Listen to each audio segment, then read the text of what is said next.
budaya, membahas olahraga, lifestyle, gaya hidup, wisata,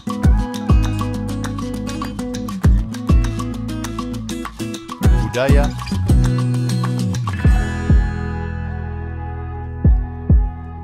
politik dan hukum akan dibahas seru bersama host kece dari Odeng dan co-host tercantik Rida dalam program Pagi Seru Sultan TV. Kembali lagi pemirsa bersama kami tentunya di Pagi Seru. Kelas berita, no kaku-kaku. Wah, ini memang hari Kamis yang manis ini tuh kita harus semangat nih pemirsa. Meskipun nih pemirsa ada banyak kerjaan, tuntutan atau yang lain-lainnya, kita kudu tetap keep smile pemirsa.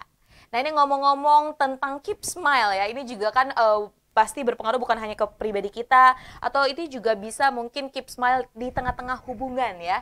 Nih bagi pemirsa setia Sultan TV yang menjalin hubungan, entah itu pacaran atau menikah yang lain-lain, tentunya kita doakan juga berbahagia.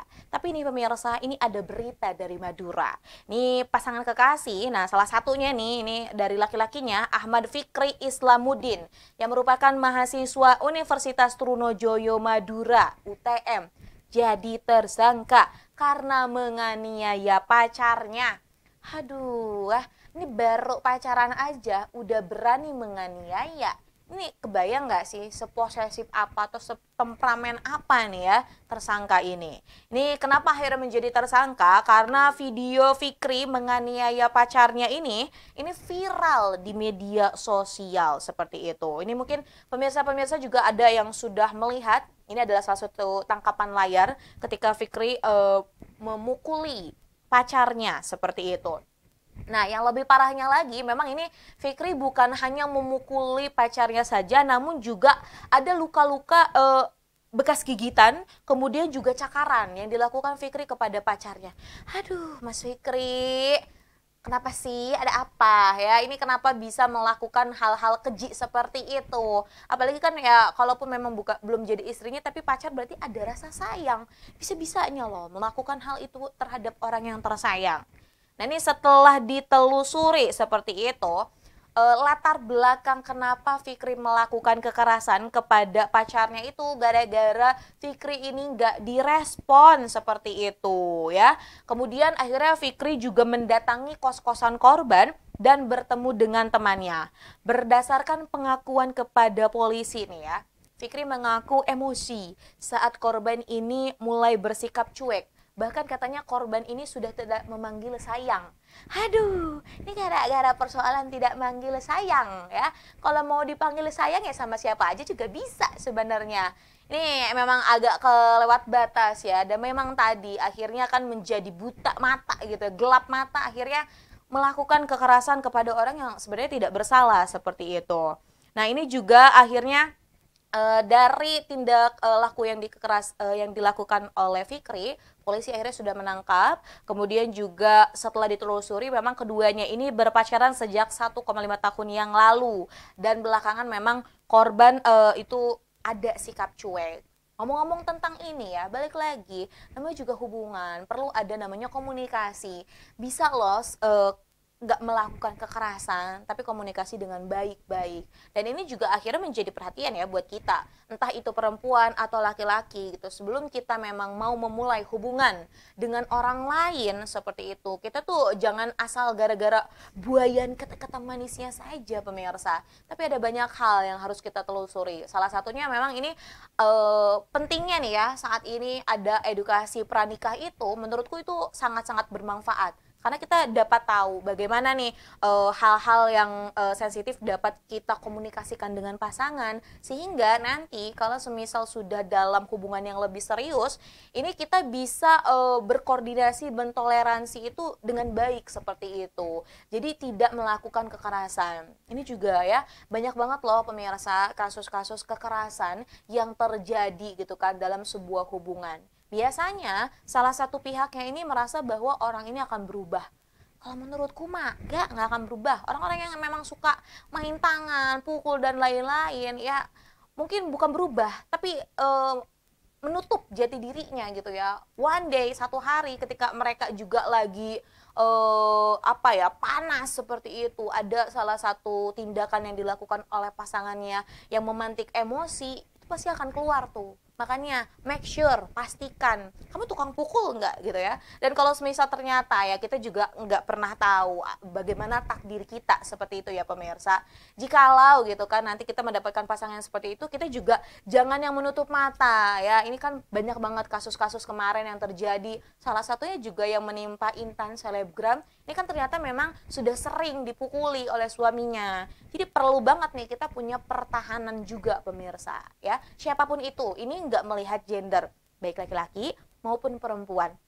Penting kita memilih siapa yang akan menjadi pasangan kita.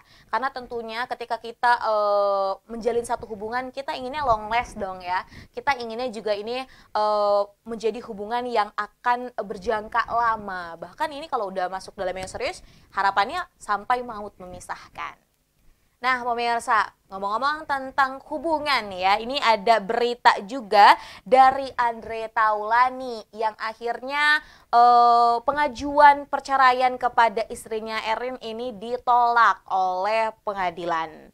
Wow, ini sempat akhirnya ramai juga ya kemarin, karena kan kalau kita lihat ini rumah tangganya Andre Taulani dan juga istrinya Erin ini kan terlihat kayaknya adem ayem seperti itu, seperti tidak ada masalah. Ya tapi tadi kita kan cuma melihat dari kacamata media sosial, kita nggak tahu bagaimana kehidupan pribadinya.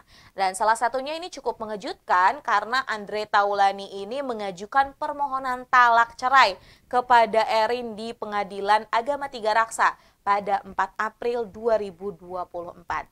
Namun ya akhirnya ini ada putusan yang dikeluarkan oleh pengadilan karena permohonan itu ditolak setelah melewati beberapa persidangan. Nah, kira-kira apa sih gitu kan yang membuat akhirnya pengajuan yang dilakukan oleh Andre Taulani ini ditolak? Dilansir dari Detikpop, ini majelis hakim mengungkapkan faktor yang membuat gugatan talak cerai ditolak karena ada beberapa hal yang ini tidak terbukti. Salah satunya, Andre juga pernah menyatakan bahwa memang dalam 10 tahun terakhir hubungan mereka ini sering cekcok seperti itu. Ada pertengkaran-pertengkaran yang terus terjadi. Namun, ini akhirnya kata majelis hakim ini tidak terbukti di pengadilan. Ini juga ada beberapa pertimbangan yang memang sudah dilakukan.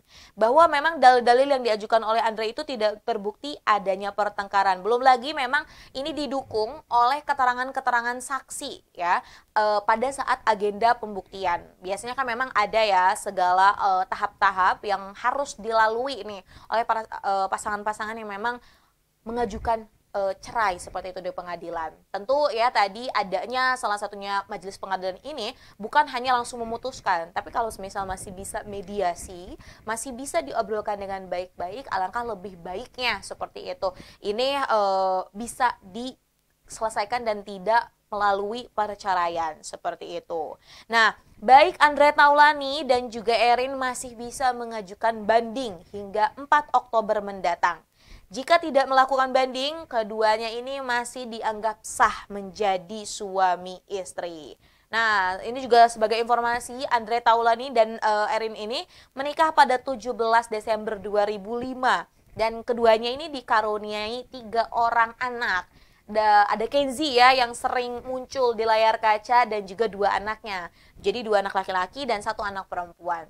Terlepas dari hal itu, pemirsa ini ngomong-ngomong perceraian ya tadi. Di Indonesia juga saat ini ada banyak sekali angka-angka perceraian yang dilakukan oleh masyarakatnya.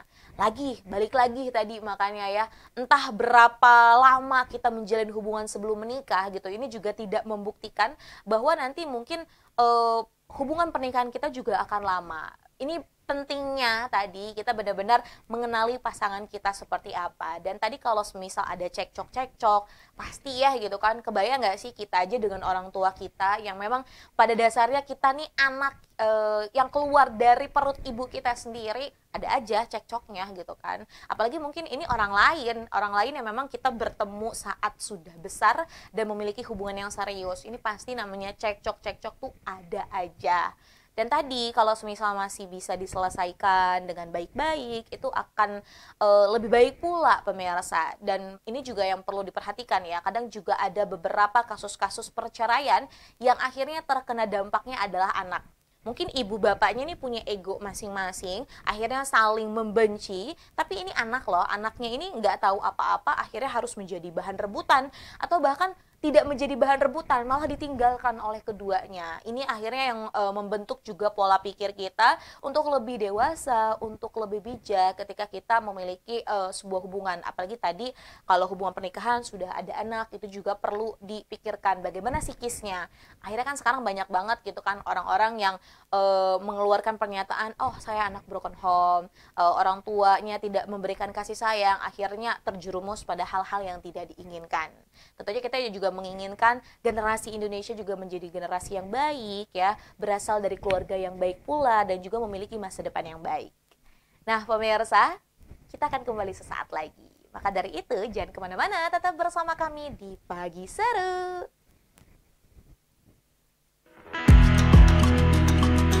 Membahas olahraga, lifestyle, gaya hidup, wisata,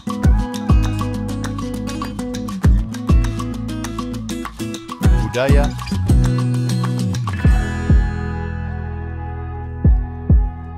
politik dan hukum akan dibahas seru bersama host kece dari Odeng dan co-host tercantik Rida dalam program Pagi Seru Sultan TV.